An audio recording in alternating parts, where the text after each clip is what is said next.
Hello दोस्तों। मैं हूं जानेंगे एथेनॉल। आपने बहुत सुना होगा सोशल मीडिया में, इस समय गवर्नमेंट एथेनॉल ब्लेंडिंग को बहुत प्रमोट कर रही है हमारी फ्यूल एफिशिएंसी को बढ़ाने के लिए और गवर्नमेंट का 2047 टारगेट अचीव करने के लिए। पहले तो हम देखेंगे मिशन E20। जो है मिशन E20 असल में गवर्नमेंट का एक मिशन है, या कहा जाए गवर्नमेंट का टारगेट है कि जो पेट्रोल होता है हमारी गाड़ी में 100% पहले 100 शुद्ध पेट्रोल डलता था। 100% प्योर पेट्रोल। फिर इसके बाद हमने कुछ 10, फिर आए 13% में, 12 to 13% जो अभी चल रहा है रिसेंट में। रिसेंट में हम मिला रहे हैं 12 से 13%। कुछ स्टेट में अभी हमने 15%। तो पहले अभी देखते हैं कि E20 में ई क्या होता है, 20 क्या होता है। तो ई का मतलब होता है इथेनॉल। इथेनॉल एक तरह का अल्कोहल है। ये वही अल्कोहल है जो आप लोग की दारू में मिलता है। गाड़ी भी चलेगी, आप भी चलोगे, ठीक है। पर इसके साथ कुछ दिक्कतें हैं। आइए आगे डिस्कस करते हैं। तो पहले हम पढ़ेंगे इथेनॉल क्या होता है और हमें इसकी जरूरत असल में पड़ी क्यों। वैसे पड़ी तो कहा जाए तो पैसों के लिए है, सीधी बात। इथेनॉल एक तरह का ethanol fuel containing ethyl alcohol. असल में पहले अपन जानते हैं अल्कोहल बनता कैसे है। अल्कोहल असल में बनता है दो फॉर्म से। या तो आप केमिस्ट लैब में बनाएंगे, लैब में बनेगा, या तो फर्मेंट करके बनेगा। फर्मेंट खमीर, वही जिससे आप लोग घर में इडली डोसा ये सब बनाते हो। ऐसे ही शुगर जो होता है, शुगर यानी शक्कर के सायरप में जब अपन कुछ खमीर या कुछ ऐसे यीस्ट मिलाते हैं, ये असल में जेनेटिकली मॉडिफाइड यीस्ट होते हैं ऐसे, जिनको जब शुगर में मिलाते हैं तो इस शुगर को डाइजेस्ट करते हैं और फलस्वरूप एथाइल अल्कोहल बनाते हैं। पर इसकी बहुत सारी चैलेंजेस हैं। जब ये बनता है तो कहना चाहिए ये तो है ग्रीन के लिए, मतलब ग्रीन एनर्जी के लिए, पर इसके इतने चैलेंजेस है कि अभी इसको हम ग्रीन एनर्जी में काउंट नहीं कर सकते हैं। फिर आते हैं एथाइल अल्कोहल जो बनता है। ये बोला था कि शराब वाली अल्कोहलिक बेवरेज में भी ये मिलता है, वही जिसको आपकी शराब में होती है। It is the most often used as the motor fuel. इसको सबसे पहले जर्मनी में यूज किया गया था एज ए मोटर फ्यूल। पर इसका ऑक्टेन नंबर तो हाई होता है, पर इसमें जो एनर्जी स्टोर्ड होती है वो बहुत कम होती है, उसकी एफिशिएंसी बहुत कम निकलती है। इसकी एफिशिएंसी 30 से 40% भी नहीं निकल पाती, इसलिए प्योर एथेनॉल का यूज नहीं कर पाते अपन। ये बायोफ्यूल मतलब जो भी आप बायोलॉजी के थ्रू या किसी केमिकल प्रोसेस के थ्रू निकालते हैं उसको बायोफ्यूल बोल देते हैं, जो गैसोलीन या ना पेट्रोल में ऐड होता है। चलिए, वाई वी नीड इट। पहला तो reduce the dependency on the crude oil. जैसा कि आपन को पता है कि इंडिया अपनी जरूरत का 90 से 95% क्रूड ऑयल यानी पेट्रोलियम बाहर से इंपोर्ट करता है। Russia, Iran, Iraq. और ठीक है, तो डिपेंडेंसी कम करेंगे। अब जैसे अपन ने यदि E20 यूज किया तो इसमें अपन 80 ml क्या यूज करेंगे, 100 ml में से पेट्रोल, और 20 ml यूज होगा इथेनॉल। तो ऐसे अपन 100 ml मतलब 1 लीटर में से यदि अपन 800 ml बताते हैं तो 200 ml अपन एथेनॉल का यूज करके मिला लेते हैं। चूंकि एथेनॉल अपन अपने देश में बना लेते हैं तो ये अपन को सस्ता पड़ता है। गवर्नमेंट ऐसा बोलती है पर ऐसा कुछ नहीं है। To reduce pollution by vehicles. क्या होता है, इथेनॉल का ऑक्टेन नंबर हाई होता है। ऑक्टेन नंबर हाई होने का मतलब होता है इंजन में जो नॉकिंग की प्रोसेस होती है। क्या होता है, जब कंप्रेशन होता है, एक्सपांशन होता है, ब्लास्टिंग होती है। तो जब ब्लास्टिंग होती है ना, तो क्या होता है, एक पिस्टन हेड में एक प्रेशर जनरेट होता है। ये उस प्रेशर को कंट्रोल करता है, बहुत अच्छा कंट्रोल करता है इथेनॉल। तो गवर्नमेंट बोल रही है कि हाँ इससे इंजन की लाइफ बढ़ेगी, पर आगे उसमें भी आएंगे, इसमें भी बहुत चैलेंजेस हैं। ये पॉइंट भी उतना वैलिड नहीं है क्योंकि गवर्नमेंट बोल रही तो हम मान के चल रहे हैं, ऐसा है। Boost farmer income. हाँ तो भाई ये है सबसे मेन मुद्दा जिस पे गवर्नमेंट आप पे चढ़ती है कि हम किसानों की आय बढ़ा देंगे, पर ऐसा कुछ नहीं होता। वो भी रोक लेंगे, वो भी समझेंगे। क्या होता है, किसान की आय कैसे, ये बनता है अपने यहाँ मेनली शुगर केन यानी गन्ने से। ये गन्ना आप देख रहे हैं, ये बनता है इससे। गन्ने का जो जूस होता है उसमें होती है शुगर, उसमें मिलाया जाता है यीस्ट और उससे बनती है इथेनॉल। पर दिक्कत क्या है, ये बहुत ज्यादा पानी कंज्यूम करता है, बहुत ज्यादा। 1 लीटर बनाने के लिए लगभग लगभग आपको लगभग 100 लीटर पानी लग जाता है। तो आप समझ लो पेट्रोल चलाना है पानी। ठीक है। सपोर्ट इंडियाज नेट जीरो 2070 गोल, सारा ठेका तो आम पब्लिक ने ले रखा है, क्योंकि गवर्नमेंट जो सबसे ज्यादा पोल्यूशन कर रही है वो कर रही है हमारे थर्मल पावर प्लांट, और उसके लिए गवर्नमेंट लिटरली कुछ नहीं कर रही है। हमारी आज भी 70 to 80% electricity generation coal plant से आ रही है, और उसमें क्या हो रहा है, कार्बन एमिशन। और गवर्नमेंट क्या बोल रही है, भैया तुम्हारे जेब का खर्चा है, तुम पेट्रोल डलाओ तो हम उससे कर लेंगे, छोड़ो।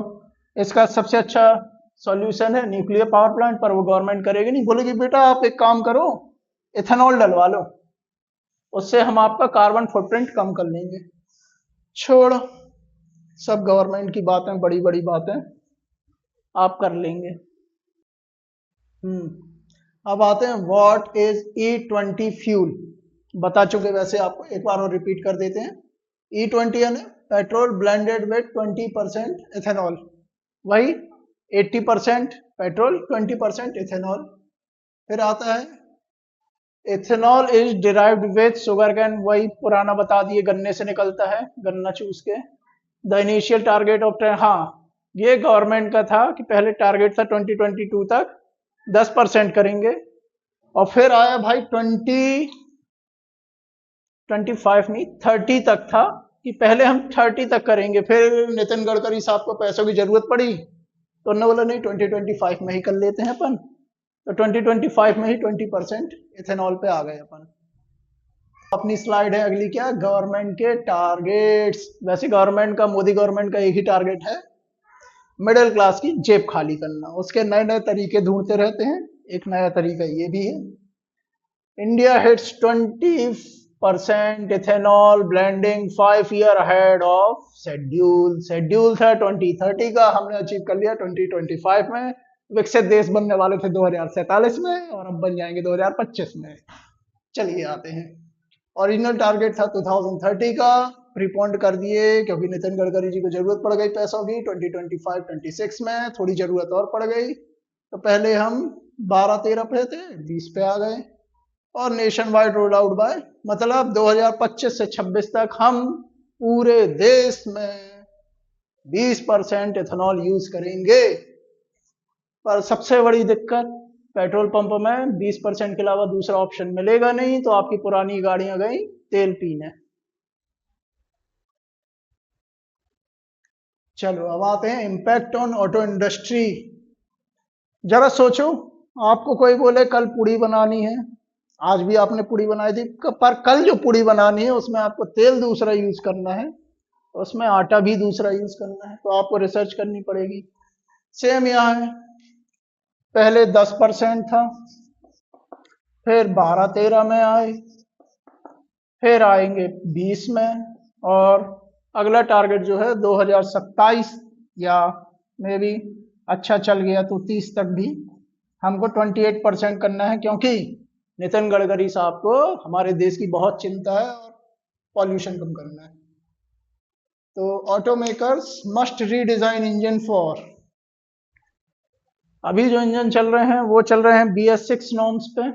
BS6 नॉर्म्स में जो गाड़ियां बनी है E20 इनेबल तो है, पर कंपनियां उसकी गारंटी नहीं ले रही हैं। इंश्योरेंस कंपनियां बोल रही हैं कि हम आपको कोई गारंटी नहीं देंगे यदि इंजन में कोई प्रॉब्लम आती है E20 के कारण। तो वो तो ठीक है, 2023 के जो पहले की गाड़ियां हैं, 2023 से पहले की, ये सब तो E10 पे चलने के लिए बनी हैं। हमारी आपकी गाड़ियां और मिडिल क्लास की गाड़ियां लगभग लगभग 10 साल तो मिनिमम चलाता है इंसान लेने के बाद।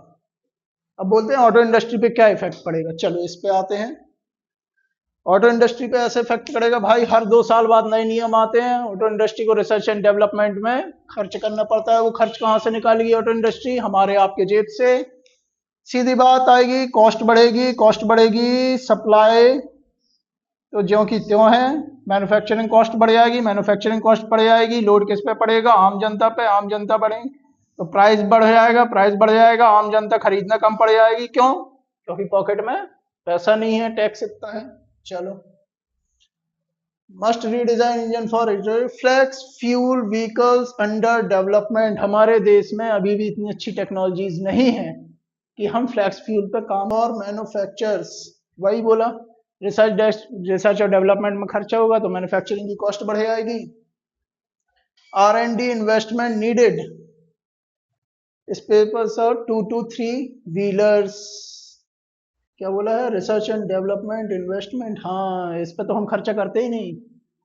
आइडियली आपको टोटल आपके प्रॉफिट का लगभग 20 से 30% R&D पे खर्च करना चाहिए यदि आपको रेगुलर ग्रोथ करनी है तो, पर हम नहीं करते।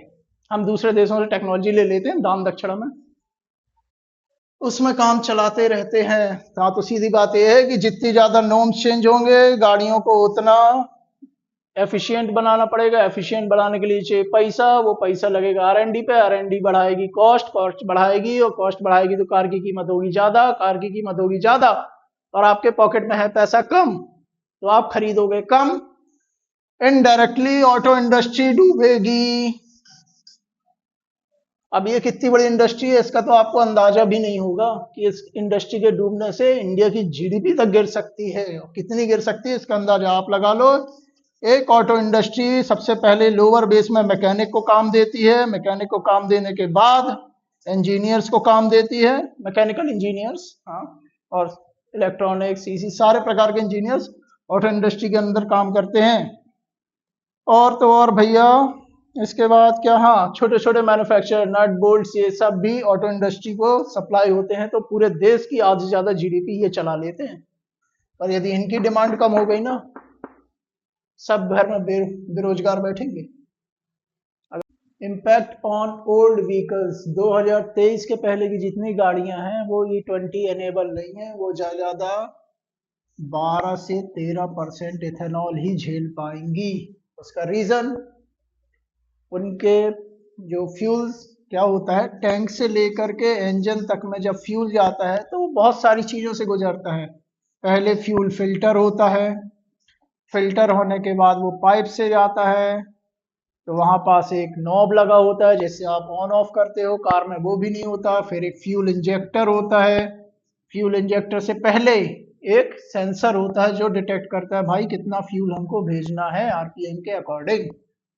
तो अब दिक्कत क्या हो रही है पुरानी गाड़ियों में कि जो इथेनॉल होता है वो हाईली सेंसिटिव होता है, किसके लिए? पानी के लिए, वाटर के लिए बहुत सेंसिबल होता है। जैसे ही इथेनॉल पानी के साथ मिलता है वो एक बॉन्ड बना लेता है, और वो बॉन्ड बनाता है जंग, जंग बोले तो क्रोजन, क्रोजन बनाएगा तो फ्यूल टैंक में दिक्कत आएगी, सेंसर में दिक्कत आ सकती है,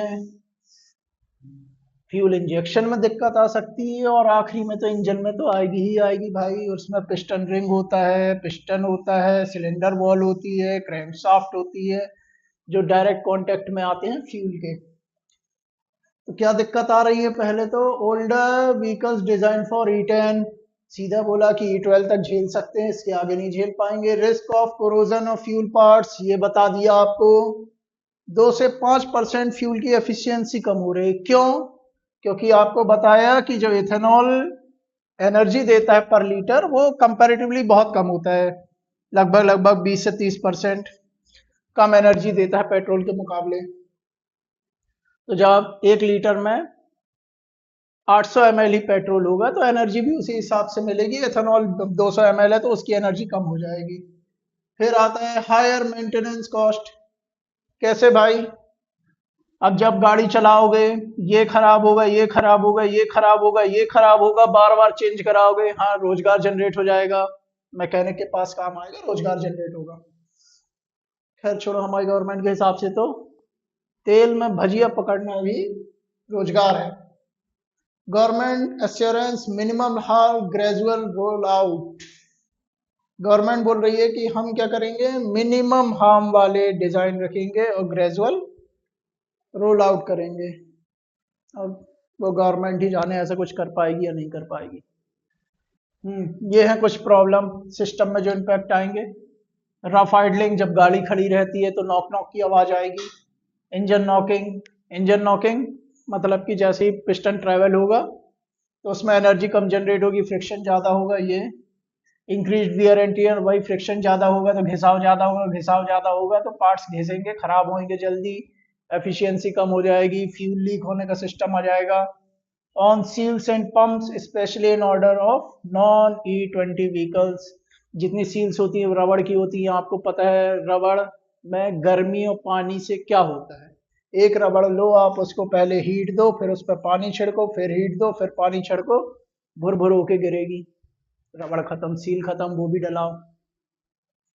ठीक है। कंज्यूमर फ्रस्ट्रेशन, चलो confusion, lack of pump labelling, कोई पंप में लिख के नहीं देते कि भैया हम E20 डाल रहे हैं, E10 डाल रहे हैं, E15 डाल रहे हैं। कंपनियां वारंटी नहीं दे रही हैं गाड़ियों में, भैया तुम E20 यूज कर रहे हो, हम E10 के लिए बनाए हैं, वारंटी कहाँ से दे दें। Lack of choice between pure and E20, किसी भी पेट्रोल पंप में आपको चॉइस नहीं मिलेगी, आपको E10 डलाना है, E20 डलाना है या शुद्ध पेट्रोल डलाना है। दूसरी बात, इंश्योरेंस कंपनियां भी मना कर रही हैं, वो बोल रही है यदि आपकी गाड़ी या इंजन पे कोई खराबी आएगी तो हम उसके लिए सेफ्टी नहीं दे पाएंगे, क्योंकि आपकी गाड़ी उस चीज के लिए बनी ही नहीं है। इसके अलावा भी और भी चैलेंजेस हैं जो गवर्नमेंट को फेस करने पड़ेंगे, हम आपको फेस करने पड़ेंगे। पहली बात तो higher water usage for ethanol crops, गन्ना, धान, इन सब से, चावल, इन सब से बनता है एथेनॉल, इसमें लगता है बहुत सारा पानी उगाने में। Food security concerns of grains of fuel, भाई आप चावल का यूज इथेनॉल बनाने में करोगे तो खाओगे क्या? गन्ना का काम का इथेनॉल बना लोगे तो शक्कर कहाँ से लोगे? Consumer confusion about E20 compatibility, अब E20 डलाना है, उससे क्या क्या घाटे हो रहे हैं कंज्यूमर को कुछ पता नहीं है। गाड़ी में डलवाता है, गाड़ी खराब हो जाती है, गाड़ी, आदमी जाके कंपनी को चिल्लाता भी है कैसी गाड़ी दी है, माइलेज नहीं दे रही है। लीगल पिटीशंस, हाँ अभी सुप्रीम कोर्ट में किसी ने पिटीशन डाली थी, नाम याद नहीं आ रहा है, सुप्रीम कोर्ट ने बोल के खारिज कर दिया हम कुछ नहीं कर सकते हैं।